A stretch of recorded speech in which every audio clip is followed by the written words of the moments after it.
United kingdom और Brazil में जो ट्रायल चल रहे हैं, कॉम्बिनेशन के हिसाब से वैक्सीन का असर अलग अलग देखा गया। ऑक्सफोर्ड और एस्ट्राजेनेका के वैक्सीन का नाम AZD1222 है, जिसका ट्रायल भारत में कोविशील्ड के नाम से चल रहा है।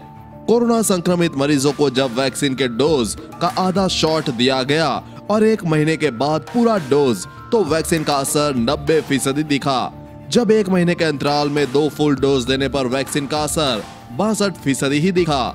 ट्रायल के इस नतीजे का मतलब यह निकाला जा रहा है कि वैक्सीन के कम डोज बनाने से ज्यादा सप्लाई की संभावना रहेगी, क्योंकि आधे डोज और उसके बाद फुल डोज के परिणाम बेहतर रहे। फिलहाल अभी डोज देने से होने वाले असर को समझने के बारे में और अध्ययन चल रहे हैं, लेकिन यहाँ चर्चा यह अहम है कि भारत को यह वैक्सीन मिलने में कितना वक्त लगने वाला है और इन ट्रायलों का असर भारत के क्या मायने रखता है। ट्रायलों के नतीजों का कोविशील्ड से क्या संबंध है। भारत में सीरम इंस्टीट्यूट की पार्टनरशिप इस वैक्सीन से जुड़ी है और कोविशील्ड के भारत में ट्रायल करीब 1600 लोगों पर चल रहे हैं।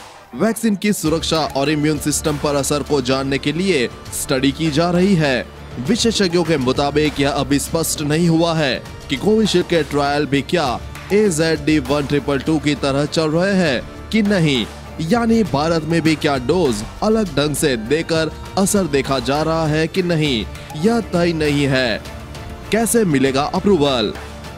Massachusetts based vaccine expert doctor Davinder Gill के हवाले से एक रिपोर्ट में कहा गया, भले ही 2 फुल डोज वाले ट्रायल चल रहे हो और करीब 60% के आसपास तक प्रभावशीलता सामने आई, तो भारत में औषधि नियंत्रक से अप्रूवल मिल सकता है।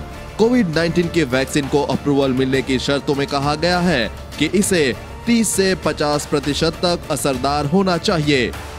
चूंकि भारत के पास अब तक वैक्सीन है ही नहीं, इसलिए 60 से 70% ही असरदार होना भारत में कोई मुद्दा नहीं होगा। गिल के मुताबिक लेकिन समय के साथ, यानी अगले 1 साल में अगर और वैक्सीन आती है जो इसे 15 से 20% तक बेहतर असर रखती है, तो फिर इस वैक्सीन के लिए चुनौती खड़ी हो सकती है। दूसरी वैक्सीन के साथ तुलना करें तो वैक्सीन के असरदार होने के संबंध में अब तक फाइजर, बायोएनटेक, मॉडर्ना और रूस की वैक्सीन के फैक्ट्स सामने आए हैं। mRNA तकनीक से बनी फाइजर ने अपनी वैक्सीन के ट्रायल के नतीजों के आधार पर दावा किया कि करीब 95% तक इसे असरदार पाया गया, लेकिन इस वैक्सीन के कोल्ड स्टोरेज को लेकर इसे भारत जैसे देशों में सप्लाई करना एक चुनौती बन गया है। वही यह वैक्सीन $19 यानी करीब 1400 रुपए की होगी, यानी भारत के लिहाज से बहुत महंगी पड़ेगी। साथ ही फाइजर और की तुलना में स्पुतनिक की कीमत भी काफी कम है। अब रही बात कोविशील्ड की, तो इसे भी स्पुतनिक जैसे ही तापमान पर स्टोर किए जाने की बात सामने आ चुकी है और इसकी कीमत सरकार के लिए $3 और आम लोगों के लिए $7 से $8 यानी करीब 600 रुपए तक होगी। तो कब मिलेगी भारत को वैक्सीन। सीरम इंस्टीट्यूट यह कह चुका है कि उसने भारत के लिए करीब 4 करोड़ डोज का उत्पादन कर लिया है, जो कि फ्रंटलाइन वर्करों के लिए सुरक्षित किए जा सकते हैं। सीरम का दावा है कि अगले साल अप्रैल महीने तक आम लोगों के लिए वैक्सीन उपलब्ध करवाई जा। दिसंबर में सीरम वैक्सीन के अप्रूवल के लिए अप्लाई करने की बात कहने के साथ ही बता चुका है कि वैक्सीन उत्पादन की गति और क्षमता भी लगातार बढ़ाने पर ध्यान दिया जा रहा है। फरवरी से ही इस वैक्सीन के उपलब्ध होने की संभावनाओं के बीच विशेषज्ञ मान रहे हैं कि आम लोगों तक वैक्सीन पहुंचने में कितना समय लगेगा।